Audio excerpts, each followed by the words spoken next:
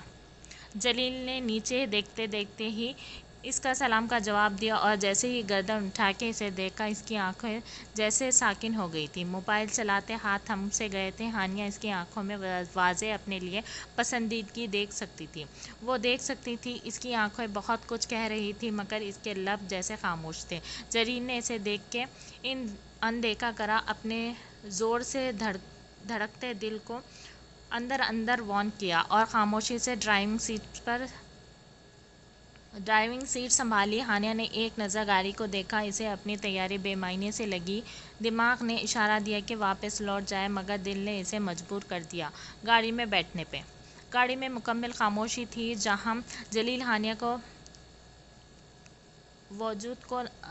کے وجود کو نظر انداز کر کے گاڑی چلا رہا تھا، وہیں ہانیہ بھی کھڑکی سے لگی باہر چلتی ہوئی گاڑیاں کو دیکھ رہی تھی۔ سگنل پر گاڑی رکی۔ جب جلیل نے کہا، کس جگہ جانا ہے تم نے؟ ایڈریس بتاؤ۔ ہانیہ نے ایڈریس بتایا، جسے سن کے جلیل کے لبوں پر پل بھر کے لیے مسکراہٹ آئی، جیسے وہ کمال مہارت سے چھپا گیا۔ دونوں ہی سگنل گرین ہونے کے ویٹ کر رہے تھے، جب ایک بچہ گجرے بیچنے آ گیا۔ صاحب گجرے لے لو۔ نہیں چاہیے، جلیل نے اسے انکار کیا، اور دوبارہ سگنل گرین ہونے کا ویٹ کرنے لگا، جبکہ اس کی بڑی خواہش تھی کہ ہانیہ کو گجرے پہنانے کی۔ ہانیہ بھی ابھی کچھ ایسی ہی غلط فہمی میں تھی کہ شاید جلیل گجرے خرید کے اسے دے۔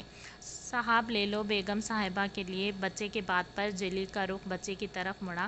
بچے کی بات پر جلیل کے لب مسکرائے تھے، جو ہانیہ کی نظروں میں نہیں آئے، جبکہ ہانیہ ایک دم شرم سے لال ہو گئی تھی بچے کی بات پہ۔ مگر اسے بچے کی بات بری نہیں لگی۔ جلیل نے بچے سے 2 گجرے لیے اور بدلے میں کچھ قیمت دی، جو اس گجروں کی قیمت سے کہیں زیادہ تھی۔ بچے دعائیں دیتا ہوا وہاں سے چلا گیا۔ جلیل نے ایک نظر ہانیہ کو دیکھا، اور پھر ان گجروں کو ایک بار دل کیا کہ ہانیہ کی بدتمیزی بھلا کے اسے گجرے پہنائے، مگر جلیل نے فی الحال ارادہ ترک کیا اور گجرے سامنے ڈیش بورڈ پہ ڈال دیا۔ جلیل کی اس حرکت پہ ہانیہ بہت مایوس ہوئی، مگر نہ جانے اس کے دل میں کیا آیا، اس نے گجرے اٹھائے اور اپنی دونوں کلائی میں پہن لیے۔ جلیل ہانیہ کی ساری حرکت دیکھ رہا تھا۔ اس کا دل چاہ رہا تھا وہ اسے خود پہنائے، اس کے ہاتھ سے لے کے، مگر ہانیہ کی کئی بدتمیزی سے اس کی دی ہوئی انگوٹھی جس طرح ہانیہ نے اس کے منہ پر ماری تھی، اس کا دل بہت بری طرح ٹوٹا تھا۔ اس لیے وہ ابھی تک ہانیہ سے ناراض تھا۔ اس کے لب مسکرائے تھے جب ہانیہ نے گجرے اٹھا کے پہنے تھے، مگر اس نے ہانیہ پہ ظاہر نہیں کیا۔ اتنے میں سگنل گرین ہو گیا اور جلیل نے گاڑی جھٹکے سے آگے بڑھا دی۔ گاڑی ایک ہال کے آگے رکی تھی، جسے دیکھ کے ہانیہ نے ایک لمبی سانس لی، کیونکہ وہ اپنی مطلوبہ جگہ پہ پہنچ چکی تھی۔ اس منگنی میں آنے کا اس کا کوئی ارادہ نہیں تھا، وہ صرف خلیل کے کہنے پر آئی تھی تاکہ جلیل سے اپنے رویے کے ایکسکیوز کر سکے۔ اگر اب بھی فری ہو جائیں تو 1-2 گھنٹے بعد آ جائے گا مجھے لینے۔ اوکے، جلیل نے یہ کہہ کے گاڑی موڑی تھی۔ بے دلی سے ہانیہ ہال میں داخل ہوئی۔ وہ اسٹیج کی طرف بڑھی جا رہی تھی اور وہ دیکھ سکتی تھی کہ کافی لوگوں کی نظریں اس پر تھیں، مگر وہ اسے پرواہ نہیں تھی۔ ابھی وہ اسٹیج پر چڑھنے لگی تھی اپنی دوست سے ملنے کے، ایک دم اسٹیج پر بیٹھا دولہا جس کی منگنی تھی ایک دم اپنی جگہ سے اٹھ کے کہنے لگا، ذہ نصیب، آج تو چودھری ولا کے چشم و چراغ آئے ہیں غریبوں کی محفل میں۔ باسط کھڑا ہو کے ہانیہ کے پاس نکلتا ہوا اسٹیج سے نیچے اترا۔ ہانیہ چودھری ولا کا نام سن کے فوراً پلٹی تو سامنے جلیل کو کھڑا پایا، جو مل تو باسط سے رہا تھا، مگر اس کی نگاہیں ہانیہ کے خوشی سے دمکتے چہرے پر تھی۔ ہانیہ بھی اسے ہی دیکھ رہی تھی اور سوچ رہی تھی کہ اس کی اور جلیل کی منزل ایک ہی تھی۔ ارے ہانیہ، یہ تم ہو؟ مجھے تو یقین نہیں آ رہا کہ تم آ گئی۔ ہیرا ابھی اس کے پیچھے آ کے کہنے لگی۔ ہانیہ خوش دلی سے ہیرا سے مل رہی تھی مگر دیکھ بھی وہ جلیل کو رہی تھی۔ جہاں باسط جلیل کا دوست تھا وہیں جس سے اس کی منگنی تھی وہ ہانیہ کی دوست تھی۔ جلیل اور ہانیہ ایک ہی ٹیبل پہ بیٹھے تھے مگر جلیل اس سے انجان تھا۔ ہانیہ کرسی کھسکا کے تھوڑی اور جلیل کے قریب ہوئی اور اس کے کھانے کی پلیٹ میں سے کباب اٹھا کے کھانے لگی۔ سائیڈ میں رکھی اس کی منہ لگی ہوئی بوتل منہ لگا کے پینے لگی۔ جلیل بہت خاموشی سے اس کے انداز میں اس کی ساری کارروائی دیکھ رہا تھا مگر بولا کچھ نہیں۔ واپسی میں باسط اور ہیرا کے روکنے پر ہی ان دونوں کو دیر ہو گئی تھی۔ راستہ بہت خاموشی سے کٹ رہا تھا جب بہت ہمت کر کے ہانیہ بول پڑی۔ جلیل میں آپ سے معافی مانگنا چاہتی ہوں، مجھے جویریہ کی باتوں میں نہیں آنا چاہیے تھا، آپ پر بھروسہ کرنا چاہیے تھا، پلیز مجھے معاف کر دیں، مجھے آپ کی محبت کا اعتبار کرنا چاہیے تھا، آپ کے دیے ہوئے گفٹ کی تذلیل نہیں کرنی چاہیے تھی، پلیز مجھے معاف کر دیں۔ ہانیہ نے باقاعدہ اسٹیئرنگ پر رکھے جلیل کے ہاتھ پر اپنا گجرا والا ہاتھ رکھا مگر پھر بھی جلیل خاموش رہا۔ ہانیہ گھر کے پاس پہنچی تو کافی دیر ہو چکی تھی۔ منگنی کے ایک فنکشن میں ہی اس نے شیلا کو اپنے لیٹ آنے کا پتہ دیا تھا اور یہ بھی بتایا تھا کہ وہ جلیل کے ساتھ آ جائے گی، اسی لیے وہ بے فکر ہو کے سو گئی۔ جلیل نے گاڑی بالکل گیٹ کے آگے روکی تھی تاکہ وہ آسانی سے اندر جا سکے۔ ہانیہ نے اترنے سے پہلے ایک بار پلٹ کے دوبارہ جلیل کو دیکھا مگر اس کی نگاہیں سامنے تھیں۔ ہانیہ دل برداشتہ ہو کے گیٹ کا لاک کھول کے جیسے ہی اندر آئی ایک دم لائٹ چلی گئی۔ پتہ نہیں آج کیا کیا اور دیکھنا ہے لوگوں کے سڑے ہوئے منہ کے ساتھ ساتھ۔ ہانیہ غصے میں بڑبڑاتی ہوئی کہنے لگی۔ ہانیہ نے جیسے ہی موبائل ٹارچ آن کر کے گھر کا گیٹ کھولنا چاہا، کسی نے اسے کھینچ کے اپنے آپ سے لگایا۔ اس سے پہلے ہانیہ چیختی، جلیل نے فوراً اس کا رخ اپنی طرف موڑا۔ اپنے سامنے جلیل کو دیکھ کے ہانیہ کے رکے آنسو بہنے لگے۔ اس نے اپنے آپ کو چھڑواتے ہوئے کہا، اب کیوں آئے ہیں؟ جلیل نے جب اسے روتا دیکھا تو کہا، پتہ چلا کتنی تکلیف ہوتی ہے جب کوئی آپ کی بات نہ سمجھے، آپ کی محبت کو جھوٹا کہے، آپ کو اگنور کرے۔ جلیل کے کہنے پر ہانیہ نے گردن شرمندگی سے جھکا لی تھی۔ ایک بار پھر اس نے کہا، مجھے معاف کر دیں پلیز۔ ہانیہ کے کہنے پر جلیل نے اس کے تھوڑا اور قریب آیا، اس کی کمر سے ہاتھ ہٹا کے اس کے ہاتھ تھامے اس کی ایک انگلی میں اپنی وہی انگوٹھی پہنائی جسے وہ بے دردی سے اس کے منہ پہ مار آئی تھی۔ اب اگر یہ تمہارے ہاتھ سے اتری تو میں تمہاری جان لے لوں گا۔ جلیل کی بات پر ہانیہ نے گھور کے جلیل کو دیکھا اور کہا، اپنی جان کی جان لیں گے آپ؟ ہانیہ کی بات پر جلیل مسکراتے اسے دیکھنے لگا اور کہا، بہت بولنے لگی ہو، وہ بھی کہہ دو جو میں سننا چاہتا ہوں۔ اس سے پہلے ہانیہ کچھ بولتی ایک دم لائٹ آ گئی۔ ہانیہ نے فوراً جھٹکے سے جلیل کو خود سے دور کیا اور کہا، جس دن محرم بن جاؤ گے میرے، اس دن بولوں گی جو آپ سننا چاہتے ہیں۔ ہانیہ کی بات سن کے جلیل مسکراتے ہوئے آگے بڑھا اور ہانیہ کے ماتھے پر اپنے لب رکھ دیے۔ جلیل کے اس احترام پر ہانیہ کی آنکھوں میں ایک بار پھر آنسو چمکنے لگے۔ جلیل دھیرے سے ہانیہ سے دور ہوا اور الٹے قدم اٹھاتے ہوئے ایک دم فلائنگ کس ہانیہ کو دی اور گھر سے نکلتے ہوئے کہنے لگا، تیاری کر لو قبول ہے کہنے کی، کیونکہ اب اس شیرنی کو میں نے اکیلا نہیں چھوڑنا، نہ جانے کب دوبارہ حملہ کر دے میری محبت پہ۔ اتنا کہہ کر جہاں جلیل ہنستا وہیں ہانیہ بھی ہنسنے لگی۔ جلیل کے جاتے ہی ہانیہ نے گھر کو لاک کیا اور گھر کے اندر چلی گئی۔ آپ ہی صبح دھو لینا، ٹائم دیکھو رات کا 1 بج رہا ہے۔ کنول نے گدھوں کی طرح کچن میں صاف کرتی عنایا سے کہا۔ آج عنایا کی مامی نے اپنے گھر اپنی فرینڈز کی کٹی پارٹی رکھی تھی جس میں انہوں نے جان بوجھ کے عنایا سے نہ جانے کون سی ڈشز بنوائی تھیں۔ کنول نے اس کی ہیلپ کرنا چاہا مگر عنایا نے اسے منع کر کے ماما کے پاس رہنے کو کہا۔ بس کنول، تھوڑا سا رہ گیا ہے، تم جاؤ، میں بس آدھے گھنٹے میں آ رہی ہوں۔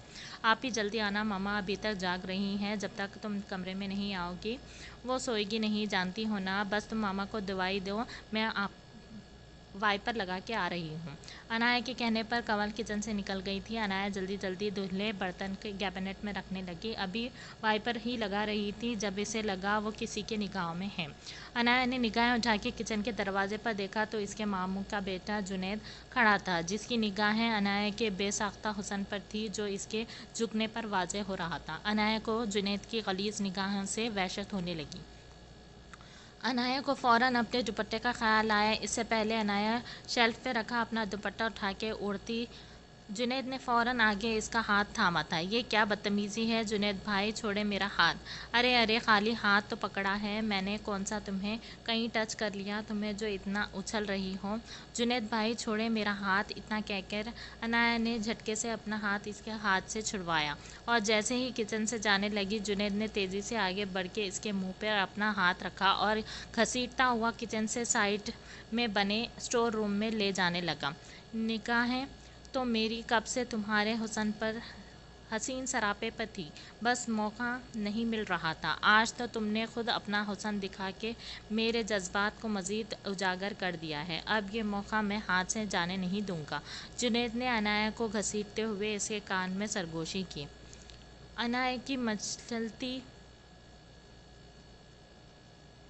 ہڈیاں مسلسل فرش کو چھو رہی تھی۔ وہ مسلسل اپنے آپ کو چھڑوانے کی کوشش کر رہی تھی، مگر جنید کے بھاری جسامت کے آگے وہ دھیان پان سی بے بس تھی۔ جنید نے ایک ٹانگ سے اسٹور روم کا دروازہ کھولا اور جھٹکے سے انایا کو اسٹور روم میں پھینکا، جس کی وجہ سے اس کا سر بری طرح وہاں خراب رکھی میز کے کونے سے ٹکرایا۔ پل بھر کے لیے انایا کا سر بری طرح چکرا گیا، مگر اسے ابھی اپنی عزت سے بچانی تھی، ہوش سے کام لینا تھا۔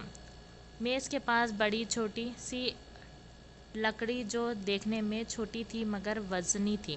انایا نے اپنے ہاتھ میں مضبوطی سے اس لکڑی کو تھاما تھا۔ آج تو میرے ہاتھ سے نہیں بچ کے جانے والی، آج تو تیرے ساتھ میں اپنی رات رنگین بناؤں گا۔ اتنا کہہ کر جنید نے اپنی شرٹ اتاری تھی۔ انایا ابھی بھی منہ کے بل پڑی تھی۔ جنید نے جیسے ہی اس کے ٹانگ پر ٹانگیں پکڑی، انایا نے گھوم کے لکڑی کو زور سے جنید کے سر پر مارا اور 2-3 بار مارا۔ جنید اس حملے کے لیے بالکل تیار نہیں تھا۔ فوراً اپنے سر تھام کے جیسے ہی نیچے بیٹھا، انایا نے لکڑی نیچے پھینک کے ایک زوردار لات جنید کے منہ پہ ماری اور دوڑتی ہوئی اسٹور روم سے باہر بھاگی۔ انایا آپ کہاں چلی گئی تھی؟ روحان نے اپنے سامنے کھڑی روتی انایا سے پوچھا، مگر انایا روحان کو جواب دینے کے بجائے مسلسل روئے جا رہی تھی۔ انایا یہاں آئے میرے پاس، اتنا کہہ کر روحان انایا کے قریب جیسے ہی جانے لگا، انایا الٹے قدم اٹھانے لگی۔ انایا یہ نہ کریں پلیز، ادھر آئیں نا میرے پاس۔ روحان نے اتنا کہہ کے جیسے ہی انایا کو پکڑنا چاہا وہ غائب ہو گئی۔ انایا! روحان نے انایا کو چیخ کے پکارا اور وہیں اس کا خواب ٹوٹا اور اس کی آنکھیں کھل گئی تھیں۔ اسی میں بھی روحان کا جسم پسینے میں شرابور تھا۔ روحان نے برابر میں رکھا ہوا پانی پیا اور بیڈ سے ٹیک لگائے آنکھیں موند گیا تھا۔ دھیرے سے اس نے اپنا موبائل اٹھایا اور اس میں موجود انایا کی تصویر سے مخاطب ہو کے کہنے لگا، کاش آپ مجھے چھوڑ کے نہیں جاتی انایا، میری محبت پہ مجھ پر ہلکا سا بھی اعتبار کر کے دیکھتی۔ درد پہلے سے زیادہ ہے، خود سے کیا پھر یہ وعدہ ہے، خاموش نظروں رہے بے زبان، دور جاتا رہا پاس آتا رہا، خواہ بے وجہ خواب بنتا رہا، تو نے جو نہ کہا میں وہ سنتا رہا۔ آپ کو یہ ایپیسوڈ کیسی لگی پلیز کمنٹس میں بتائیے۔ اللہ حافظ۔